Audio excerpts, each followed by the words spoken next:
にちは、メイです。ハウルが幼少期に過ごした小屋を作ります。チャンネル登録、グッドボタンがまだの方はぜひお願いいたします。今回の舞台はゴツゴツ山の町。洞窟があるところですね。ゴツゴツ山の上の部分は誰も来ないし広いので、秘密の場所を作るのにうってつけです。空を飛ばれたらすぐバレますけどね。見渡せる場所まで移動します。今回作る範囲はここ一帯です。まずは下地を作るので火山灰から除去していきます。5ラウンだと4マスずつ削れるので上から作業していきます。火山灰には特に困っていないので拾わず放置して消します。落としたものの上限数が決まっているので持ち物から落としたものを飾っている方は要注意。一緒に消えてなくなります。削る深さとしては動画の最初で歩いてきた緑の大地があるところと合わせます。ここはちょうど谷になっているので横幅は山にぶつかるまでですね。数えたら緑の大地から約縦横70マスでした。不審で作業すればだいたい1時間ぐらいで見える範囲は綺麗に片付けれました。映画も半分見終わってしまうくらいの長さですね。今はこんな感じ。毎回この位置に立つのが面倒なので見守りカメラを設置してちゃんと削れているかどこからでも見えるようにします。便利な世の中ですね。作業を進めます。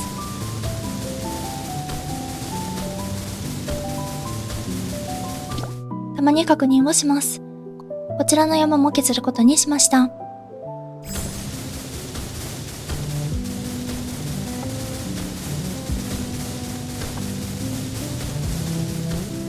かなり削れてきましたね。すっきりしました。こんな感じで同じ高さになったので火山灰を草原の芝生に変えていきます。入れ替え作業はだいたい10分くらいで灰から緑へ。ゴツゴツ芋の緑ではなくパサパサとまっさらの緑です。理由は草を緑にしたいからだけ。緑に入れ替えました。マップで見るとこんな感じですね。左手前の山も削っていきます。こちら側の山は洞窟内に温泉があるところの近くです。この辺は削っても問題なさそうでした。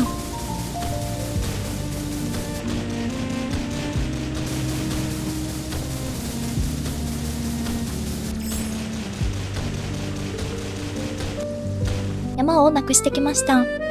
また緑を増やしていきます。草原の芝生は約4500個ぐらい使っています。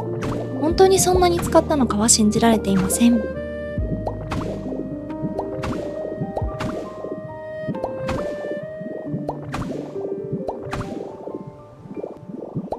元の緑も上書きします。こんな感じになりました。長いところでだいたい縦横70マスですね。広くなった分カメラに収まらなくなったのでどこに家を建てるか決めるために一旦足場を作ります。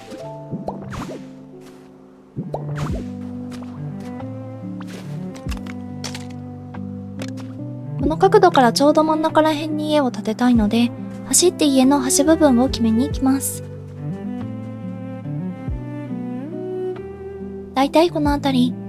カメラを終了して目の前にブロックを置きます。多分良さそう。見守りカメラをさっきの位置に移動させます。角度を調整して固定します。準備が整ったのでようやく建築。まずは家の前の部分から縦3マス横8マスで作った後8マス目を縦4マスに厚みを増します。水車小屋の目の前は池なのでまずは輪郭を作ります。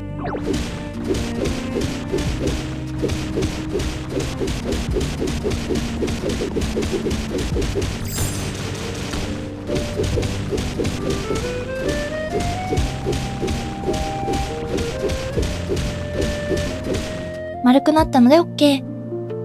ここから2マス下へ掘り下げます。一番下は砂利に入れ替え3マスくらいの深さにすると水が濃くなってきます。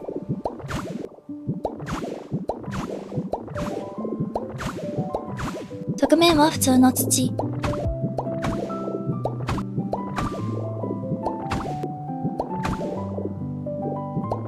池に浮いている島を作ります。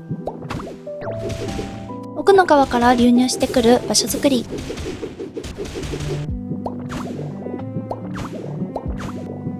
削れた白い岩を置くので8個削り。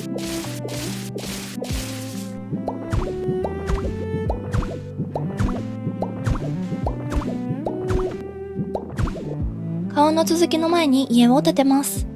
まずは土台から。縦7マス、横10マスで作ります。いつもよりちょっとゆっくりめの輪郭作り。基本の性格がせっかちなので、ゆっくりなのはここだけですね。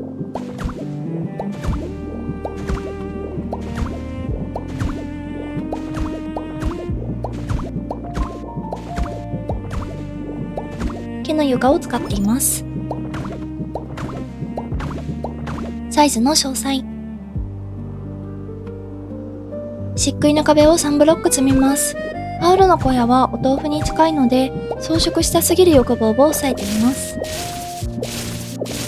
上げ下げ物はカーキ、ドアは茶色です。レンガの屋根もカーキです。焦げとかついたレンガの屋根が欲しくなります。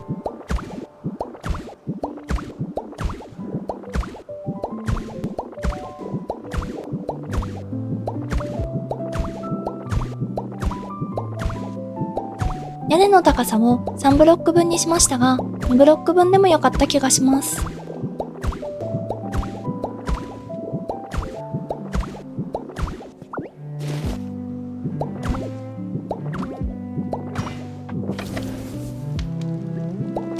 こんな感じで家の完成。川作りを再開します。移動しつつカメラを見て川の終わりを決めます。こういう時に便利ですね。川の輪郭を掘っていきます。家につながる方は細長く、終点は池に。イメージは上から見ると風船のような形ですね。絵がいない部分はかなり適当です。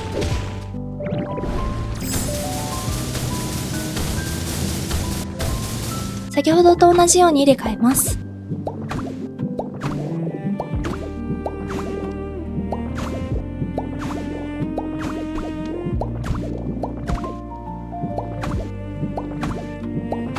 風船というよりヒョロヒョロのグーパンチ型ですね。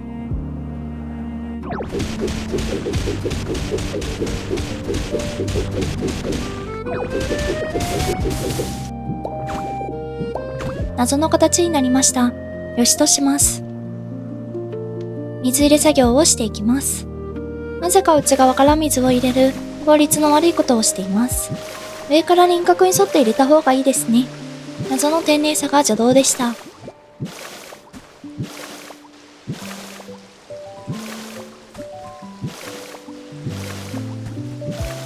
ケチなので一旦保管。足場を作って内部の竹を埋める準備をします。色の一体化に惑わされ難易度激高でした。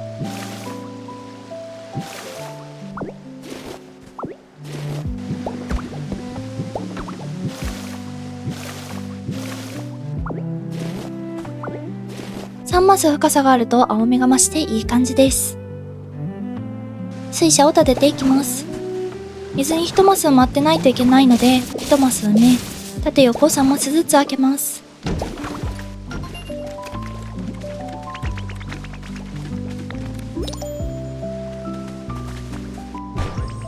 思っていた方向と逆ですね。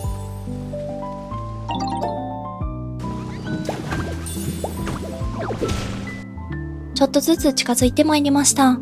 気分転換に家を飾り付けます。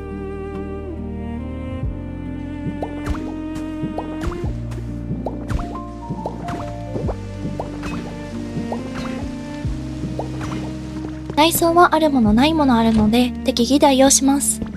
中は 5×8 なので結構広め。上限を知ってから使うのが苦しいアイテム。無限になってくれと祈っています。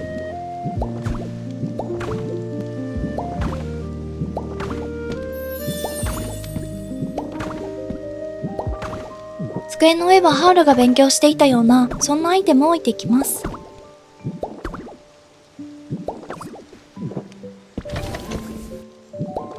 生地コンロ作り。オーブン部分は鉄ブロック。パイプ、扇屋根、白で代用。スイッチの代わりに呪文。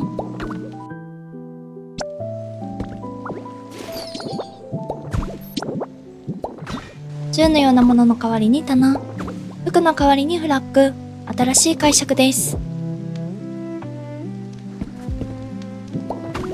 内装の完成。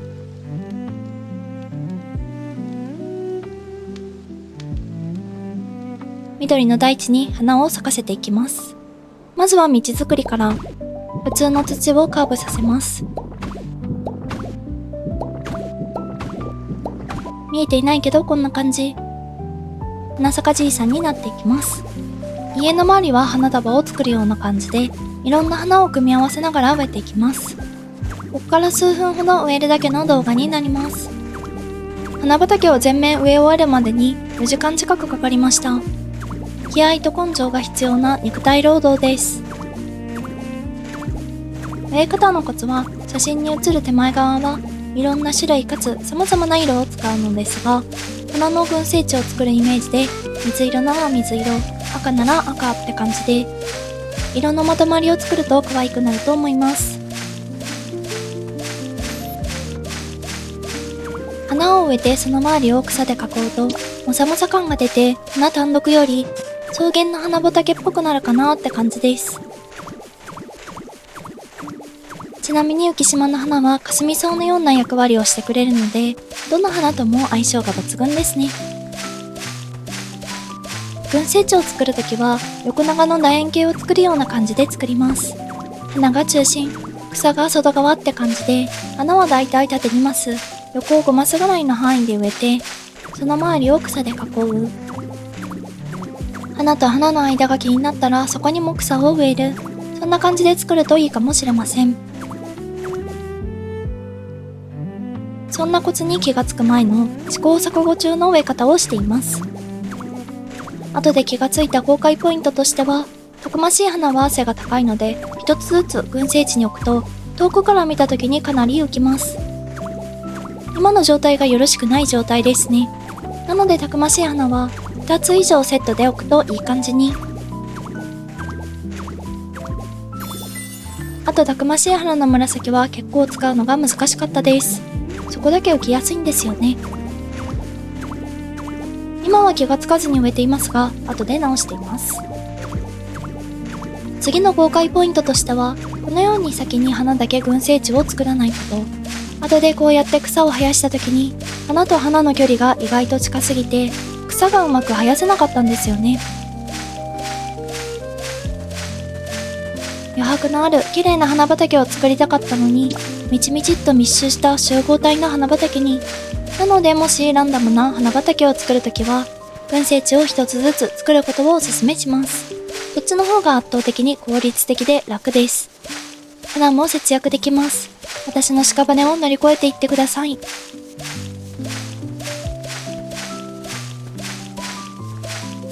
次に花の集め方ですが、ポケセンランダムショップで種待ちするより、誰かの島で花の写真を撮らせていただいて、ポケメタルで量産が一番早いです。種待ちして時間を溶かしてしまった私を踏み台にしていってくださいね。ところどころ濃い色が浮いていますね。犯人はたくましい花です。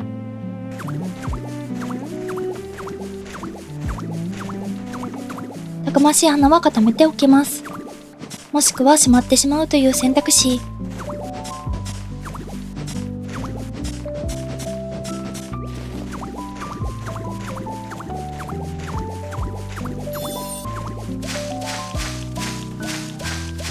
花の植え方としては、同じ花を2種類以上用意します。写真に写らないところは1種類しか使っていませんが、こだわりたいところは何種類かあった方がいいかもしれません。同じ花を斜めに植え、違う花をさっきとは別の斜めに植え、その間に別の花を何個か植えると、そこだけ切り取っても可愛い感じになるかなと。種類がない時には沖島の花をおすすめします。考えたくない時は原っぱの花。むしろこれと浮島の花だけで作っても可愛いかつ節約花畑ができますね。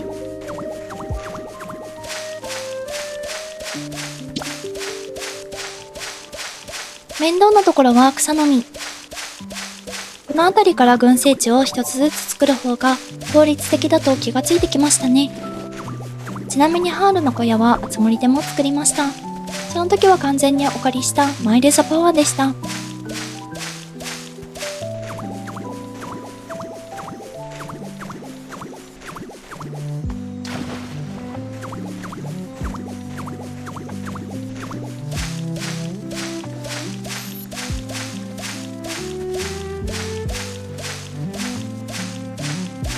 ようやく半分のところもできました。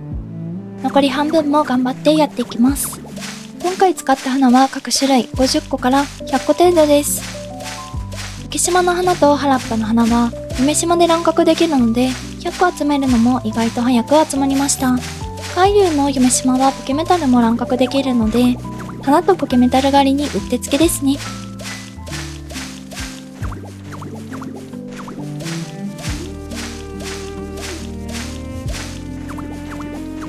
花畑を作るためのポケメタル消費量は約1000個ぐらいですね。途中から夢島に行くのも面倒になってポケメタルで量産しました。おかげさまですっからかんですね。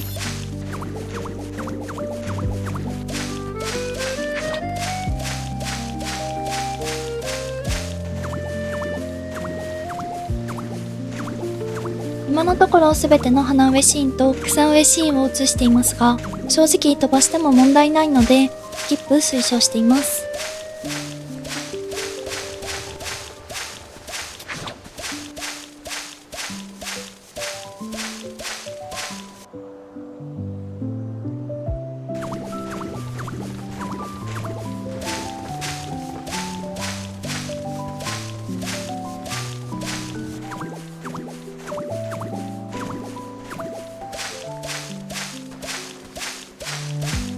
花畑後半にもなってくると今まで丁寧にやっていた仕事がだんだんと雑になってきて、群生地一つずつがだんだんと大きくなってきました。ですがこれが多分最適解。花は縦2マスと掟を破り、縦4マスと倍に。私の中でじわじわと革命が起こり始めていますね。ちなみに今回の動画は花畑作りを眺めるだけの動画なので、いつもより多めに話しています。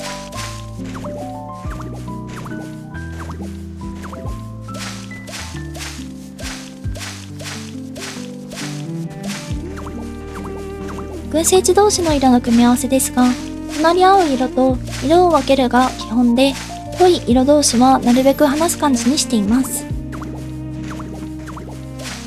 どうしても濃い色同士になってしまうときは、間の草を多めにしたりとなるべく離します。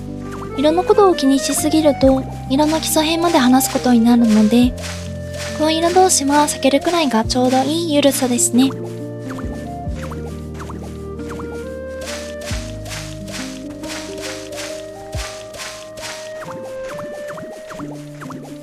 面倒な時はとにかく浮島の花推奨です。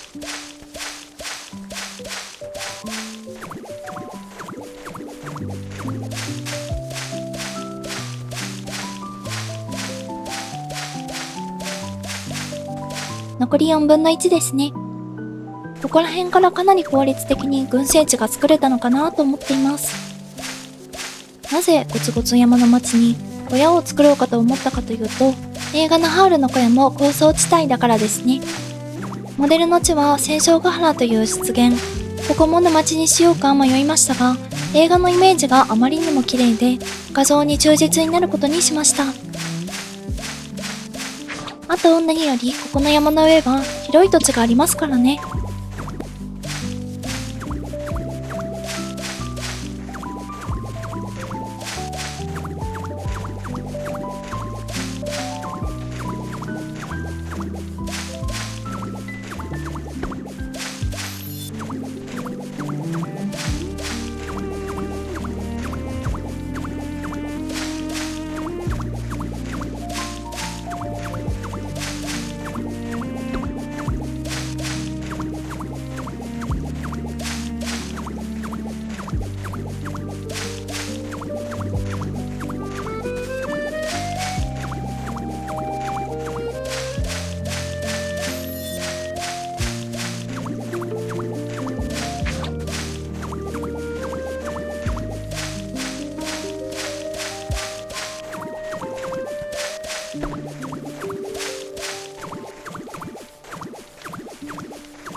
長い道のりでしたが、ようやく花畑の完成はしておらず、家の正面側が微妙なので、お家芸の水に沈めていく作業をします。この山はなかったことにします。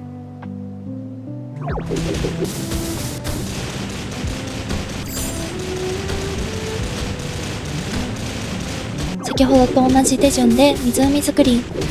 輪郭を掘ってから3マス分掘り下げます。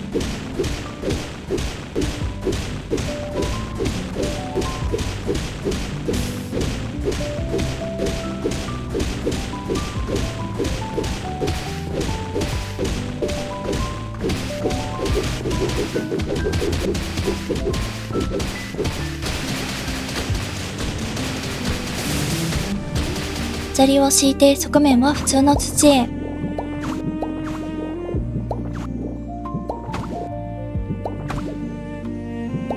湖の輪郭だけ草原の芝生へ。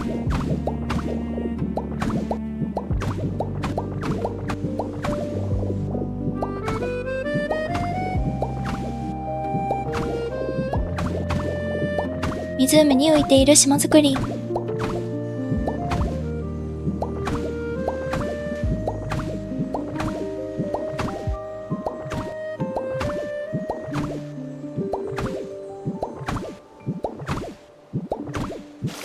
1回目から学びを得て輪郭から水を入れていきます。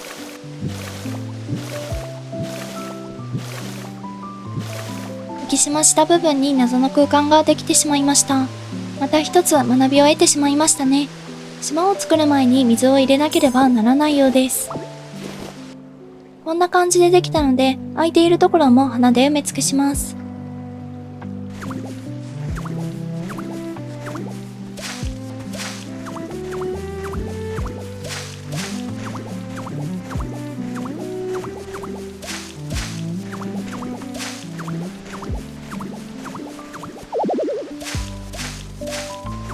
顔の輪郭に草を生やして境目をぼかします。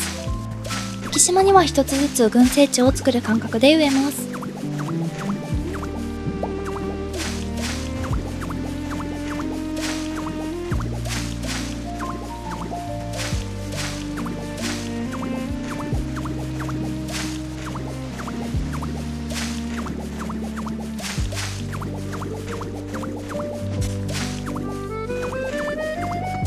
道がカクカクしすぎているので、角に若草を置いていきます。ツタをつける横棒に勝てませんでした。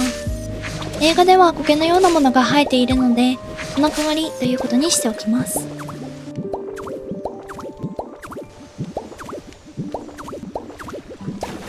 あまりにも直線的な山なので、山っぽくしていきます。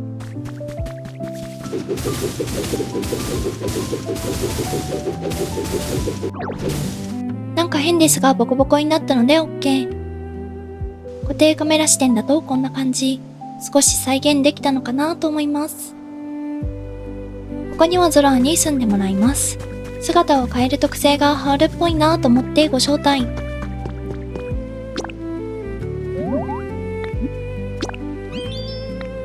嬉しそうで何よりです。これでハールが幼少期に過ごした水車小屋の完成です。チャンネル登録とグッドボタンがまだの方はぜひお願いいたします。SNS もやっていますのでお気軽にフォローしてくださいね。最後までご視聴ありがとうございました。また次回の動画でお会いいたしましょう。